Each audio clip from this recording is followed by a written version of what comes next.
Hello guys, അപ്പോൾ കുറേ ദിവസങ്ങളായിട്ട് വീഡിയോസ് ഒന്നും ഇടാറില്ല. കാരണം വീട്ടിലെല്ലാവർക്കും പനിയാണ്. അപ്പോൾ വീഡിയോസ് ഒന്നും ഇടാൻ പറ്റിയിട്ടില്ല. അപ്പോൾ ഇന്ന് രാവിലെ അനിയനെ ഒന്ന് ഡോക്ടറെ കാണിക്കാൻ വേണ്ടി പോകുന്ന വഴിയായിരുന്നു. അപ്പോൾ കുറച്ച് ഗ്രോസറി ഐറ്റംസ് ഒക്കെ മേടിക്കാനുള്ളതുകൊണ്ട് ഫസ്റ്റ് അവിടെ ഒന്ന് കയറി എന്നിട്ട് വേണ്ട കുറച്ച് സാധനങ്ങളൊക്കെ മേടിച്ചതിന് ശേഷം ഞങ്ങൾ നേരെ ഒരു ക്ലിനിക്കിക്കാണ് പോയത് ഫസ്റ്റ്. അപ്പോൾ അതിൻ്റെ അടുത്തുള്ളൊരു ഗ്രോസറി ഷോപ്പിൽ തന്നെയാണ് ഞങ്ങൾ പോയത്. അപ്പോൾ കഴിഞ്ഞ് ഞങ്ങൾ അനിയനൊക്കെ ഒന്ന് ഡോക്ടറൊക്കെ ഒന്ന് കാണിച്ചപ്പോൾ ബ്ലഡൊക്കെ ഒന്ന് ചെക്ക് ചെയ്യാൻ പറഞ്ഞിട്ട് എഴുതി തന്നിട്ടുണ്ടായിരുന്നു. പിന്നെ കുറച്ച് മെഡിസിൻസും തന്നു. പിന്നെ നേരെ വീട്ടിലോട്ട് വന്നു. ഉഴുന്ന് ദോശയ്ക്ക് ഞാൻ അരച്ച് വെച്ചിട്ടുണ്ടായിരുന്നു. അപ്പോൾ ഉഴുന്ന് ദോശയാണെന്ന് ചുട്ടിട്ടുണ്ടായിരുന്നത്. പിന്നെ അമ്മയും അവരൊക്കെ പനിയായതുകൊണ്ട് എനിക്ക് മാത്രമേ പനിയില്ലാഞ്ഞുള്ളൂ, ബാക്കി മൂന്നാൾക്കും പനിയാണ്. അപ്പോൾ എനിക്ക് മാത്രം ഞാൻ ദോശയും ചമ്മന്തിയും ഉണ്ടാക്കിയിട്ടുണ്ടായിരുന്നു. അവർക്കൊക്കെ കഞ്ഞിയാണ്. പിന്നെ അമ്മ ദോശ കഴിച്ചിട്ടുണ്ടായിരുന്നു. ബാക്കി രണ്ടുപേരും അനിയന്മാരും കഞ്ഞിയാണ് കുടിച്ചത്. അപ്പോൾ ഇത് ഞാൻ അതിക്ക് ചമ്മന്തി ഉണ്ടാക്കിയിട്ടുണ്ടായിരുന്നു. ഇതിൽ ഉള്ളി, തക്കാളി, പിന്നെ ചുവന്ന മുളക്, പിന്നെ കാശ്മീരി മുളക് പൊടി, 2-3 അല്ലി വെളുത്തുള്ളി, കുറച്ച് ഉപ്പ്, ഇതെല്ലാം കൂടെ ചേർത്തിട്ട് ഒന്ന് വെളിച്ചെണ്ണയിൽ കടുക് പൊട്ടിച്ചിട്ട് ഒന്ന് താളിച്ചെടുക്കുക ചെയ്തത്. ഇതെല്ലാം കൂടി ഫസ്റ്റ് വേവിച്ചിട്ട് നമ്മൾ അരച്ച് ചേർത്താലും മതി. പിന്നെ ഞാൻ ഫസ്റ്റ് അത് അരച്ചിട്ട് ഒന്ന് വേവിച്ചെടുത്തു എന്ന് മാത്രം. അത് കുറച്ച് വെള്ളം ഒഴിച്ചിട്ട് ലൂസാക്കി എടുക്കണമെങ്കിൽ അങ്ങനെ എടുക്കാം. ഞാനും അമ്മയും മാത്രമല്ലേ ഉള്ളൂ. അപ്പം പിന്നെ ഞാനൊരു തിക്കാക്കിയിട്ട് തന്നെ എടുത്തത്. പിന്നെ നന്നായിട്ട് അതൊന്ന് കുക്ക് ചെയ്ത് ആ ഉള്ളീൻ്റെയും തക്കാളീൻ്റെയൊക്കെ ഒരു പച്ച മണം മാറുന്നത് വരെ നന്നായിട്ടൊന്ന് കുക്ക് ചെയ്തിട്ട് എടുക്കുക. ഇതിലും തിക്കാക്കണമെങ്കിൽ നമുക്ക് ആ ഒരു വാട്ടർ കണ്ടൻറ്റ് പോകുന്നത് വരെ തിക്കാക്കിയിട്ട് എടുക്കാം കേട്ടോ. പിന്നെ ഞങ്ങൾ ഉഴുന്ന് ദോശ ഉണ്ടാക്കുമ്പോൾ ഇവിടെ നല്ല നൈസായിട്ടാണ് ഉണ്ടാക്കാറ്. എന്ന് വെച്ചാൽ നല്ല പേപ്പർ പോലെ ഇങ്ങനെ കനം കുറച്ചിട്ട് ഉണ്ടാക്കുക. അതാകുമ്പോൾ നല്ല ക്രിസ്പി ആയിട്ട് കിട്ടും. ഞങ്ങൾക്ക് അതാണ് ഇഷ്ടം. എല്ലാവരും അങ്ങനെയാണ് കഴിക്കാറ്. അപ്പോൾ അതിൽ കുറച്ച് നെയ്യൊക്കെ ഒഴിച്ച് മുരിയിച്ചെടുക്കുമ്പോൾ നല്ല ടേസ്റ്റാണ്. പിന്നെ ഞാൻ അനിയന്മാർക്കും അമ്മയ്ക്കും എനിക്കും എല്ലാവർക്കും കഞ്ഞിയാണ് ഉച്ചക്കേക്ക് ഉണ്ടാക്കുന്നത്. ഒരാൾക്ക് മാത്രമായിട്ട് നമ്മൾ ചോറും കറി ഇതൊക്കെ ഉണ്ടാക്കി കഴിഞ്ഞാൽ അത് വേസ്റ്റ് ആവുമല്ലോ. അപ്പോൾ എല്ലാവർക്കും കഞ്ഞി ഉണ്ടാക്കാമെന്ന് വിചാരിച്ചിട്ട് ഞാൻ പൊടിയരി എടുത്തിട്ട് നന്നായിട്ടൊന്ന് കഴുകി വൃത്തിയാക്കിയതിന് ശേഷം ഗ്യാസിൽ വെച്ചിട്ടുണ്ട്. ആ സൈഡിൽ തന്നെ ഞാനിവിടെ ദോശ ഉണ്ടാക്കുന്നുണ്ട്. എനിക്ക് ചൂടോടെ ദോശ ഉണ്ടാക്കി ഞാൻ കഴിച്ചിട്ടുണ്ടായിരുന്നു. പിന്നെ ചായ കുടിയൊക്കെ കഴിഞ്ഞിട്ട് നേരെ ഞങ്ങൾ ഹോസ്പിറ്റലിലേക്ക് പോയി അനിയന് ബ്ലഡൊക്കെ ഒന്ന് ചെക്ക് ചെയ്യാൻ വേണ്ടിയിട്ട്. അപ്പോൾ ആദ്യം ആൾ ഇരുന്നൊന്നും തന്നില്ലായിരുന്നു. അതൊരു പേടി, ആ ഒരു ബാൻഡ് കിട്ടിയപ്പോൾ ആൾ നല്ല പേടിയായിരുന്നു. പിന്നെ ബ്ലഡ് എടുത്തപ്പോൾ നല്ല കരച്ചിലായിരുന്നു. പിന്നെ ആൾ കുറേയൊക്കെ ഓക്കെ ആയി. അതൊക്കെ കഴിഞ്ഞ് ബ്ലഡൊക്കെ എടുത്ത് കഴിഞ്ഞ് അവിടെ ഇരുന്നപ്പം ആൾ നല്ല ഓക്കെ ആയി. പിന്നെ റിസൾട്ട് ഡോക്ടറെ കാണിച്ചപ്പോൾ നെബുലൈസേഷൻ ചെയ്താൽ മതി, ബ്ലഡിലൊന്നും കുഴപ്പമില്ല എന്ന് പറഞ്ഞു. പിന്നെ അത് കഴിഞ്ഞപ്പോൾ നെയ്റോസ്റ്റ് കഴിക്കണം എന്ന് പറഞ്ഞ് വാശി അടിച്ച് നെയ്റോസ്റ്റൊക്കെ കഴിച്ച് ഞങ്ങൾ നേരെ വീട്ടിലോട്ട് പോന്നു. പിന്നെ എനിക്ക് ബാത്റൂമൊക്കെ ഒന്ന് ക്ലീൻ ചെയ്യാനുണ്ടായിരുന്നു. അപ്പോൾ ഞാൻ അതിലോട്ട് പോയി, ഡ്രസ്സൊക്കെ ചേഞ്ച് ചെയ്ത് ബാത്റൂം ക്ലീൻ ചെയ്യാൻ പോയി.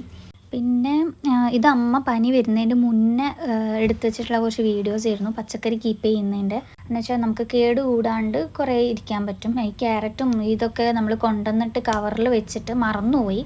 അപ്പോൾ അതൊക്കെ ഒരു ബ്ലാക്ക് കളർ വരാൻ തുടങ്ങിയപ്പോഴാണ് അമ്മ അത് ശ്രദ്ധിക്കുന്നത്. അങ്ങനെ ഓരോ ഇതിലാക്കി ടിഷ്യൂ വെച്ചിട്ട് ഓരോ ബോക്സിലാക്കി വെക്കുകയാണ്. നമ്മുടെ ബീട്രൂട്ടൊക്കെ തൊലി കളഞ്ഞിട്ട് ഒരു കട്ട് ചെയ്തിട്ട് ഒരു ഇതിലാക്കി വെക്കുക.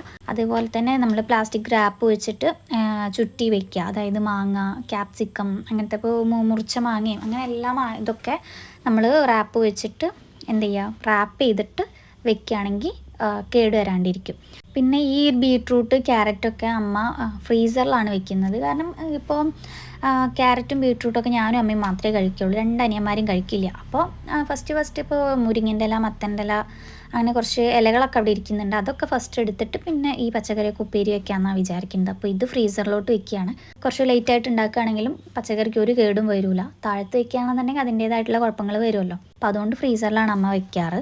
ഇത് അമ്മ ഒറ്റയ്ക്ക് എടുത്ത വീഡിയോ ആണ്. അതിൽ ആൾ ക്യാമറയ്ക്ക് ശ്രദ്ധിക്കാണ്ടാണ് വീഡിയോ എടുത്തത്, അതുകൊണ്ടുള്ള മിസ്റ്റേക്സ് ഒക്കെ ഉണ്ട്. അപ്പോൾ ഇത് അതേപോലെ ക്യാപ്സിക്കവും മാങ്ങയും പിന്നെ വെള്ളരി ഇതൊക്കെ ഇതേപോലെ റാപ്പ് ചെയ്തിട്ടാണ് വെക്കുന്നത്. പിന്നെ ഇതേപോലെ ഒരു ബോക്സിൽ അടിയിൽ ടിഷ്യൂ വെച്ചിട്ട് മുകളിൽ എന്ത് ചെയ്യുക, പച്ചമുളക് നല്ല കഴുകി വൃത്തിയാക്കി ഉണക്കിയിട്ട് ഇങ്ങനെ വെക്കും. അപ്പം നമുക്ക് കുറേ കാലം ചെയ്യാണ്ടിരിക്കും. പിന്നെ ഈ മുകളിൽ കാണുന്നത് നമ്മൾ പഴുപ്പിച്ചിട്ട് വെച്ച ഇതാണ്, വിത്തിന് വേണ്ടിയിട്ട് എടുത്ത് വെച്ച 4 മുളകാണ്. അത് സെപ്പറേറ്റ് വെച്ചിട്ടില്ല, അമ്മ അത് തന്നെയാണ് വെച്ചിട്ടുള്ളത്.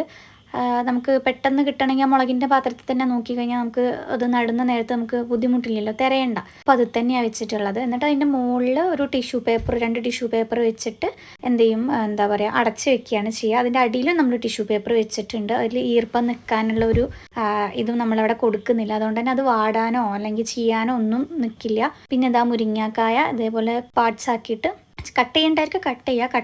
അമ്മ കട്ട് ചെയ്തിട്ടാണ് വെക്കാറ്. കട്ട് ചെയ്തിട്ട് ഇതേപോലെ റാപ്പ് ചെയ്തിട്ട് വെച്ചിട്ടുണ്ട്. പിന്നെ ഇത് ഞാനൊന്ന് ഈവനിങ് ഒക്കെ ആയപ്പോൾ ഒരു ഓംലേറ്റ് ഉണ്ടാക്കാമെന്ന് വിചാരിച്ചിട്ട് പച്ചമുളക് അരിഞ്ഞെടുക്കുകയാണ്.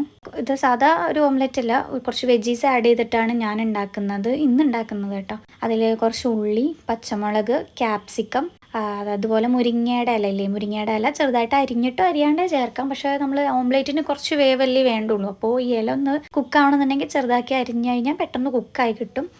പിന്നെ തക്കാളി വേണ്ടവർക്ക് ഇടാം. ഇങ്ങനെയൊക്കെ ആകുമ്പോൾ ഇവിടെ അനിയന്മാർ കഴിക്കും. മൂത്ത അനിയനും രണ്ടാമത്തെ അനിയനും മുരിങ്ങൻ്റെ ഇല പറ്റൂല, ക്യാപ്സിക്കം പറ്റില്ല, ഒന്നും കഴിക്കൂല. അപ്പോൾ ഇങ്ങനെയൊക്കെ ഉണ്ടാക്കി കൊടുത്തു കഴിഞ്ഞാൽ കുറച്ചെങ്കിലും ഇങ്ങനെ അകത്തോട്ട് പോവും. അപ്പോൾ ഇതിലിങ്ങനെ അങ്ങനെ ആക്കിയിട്ടാണ് ഞാൻ ചെയ്യണേ. അപ്പോൾ അതാ ഓരോന്ന് ഞാൻ ചെറിയ ഓംലേറ്റ്സ് ആയിട്ടാണ് ഉണ്ടാക്കുന്നത്. അപ്പോൾ ഇന്നത്തെ വീഡിയോ ഇത്രേ ഉള്ളൂ. ഒരു ചെറിയൊരു ഷോർട്ട് വീഡിയോ ആണ്, പനി പിടിച്ച ഒരു ദിവസത്തെ. അപ്പോൾ ഇനി ഇതേപോലത്തെ വേറെ വീഡിയോസ് ആയിട്ട് വരാം. അപ്പോൾ ഓക്കെ, ടാറ്റാ.